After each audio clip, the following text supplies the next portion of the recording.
Meeting for the first time in 2019, North Korean leader Kim Jong-un and Russian President Vladimir Putin revived a decades-long alliance.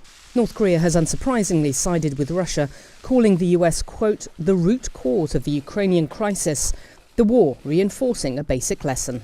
Only one, but very important. Never, ever surrender your nuclear weapons. They have known it anyway for decades, and now they got yet another confirmation. After Iraq, after Libya. Pyongyang often makes the connection between the former leaders of Iraq and Libya giving up their nuclear ambitions, then losing power and ultimately their lives.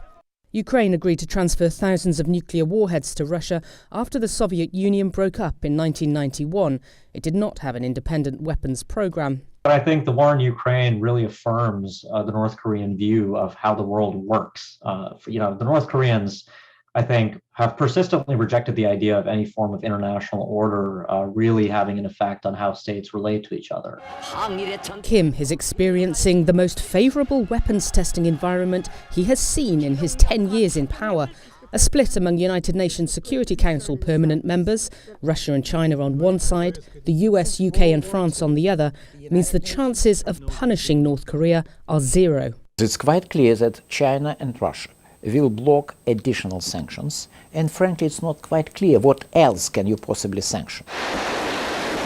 North Korea has launched more than a dozen missiles already this year, including an intercontinental ballistic missile. Satellite imagery of the Punggye-ri underground testing site suggests a seventh nuclear test may also be imminent. North Korea invaded South Korea in 1950.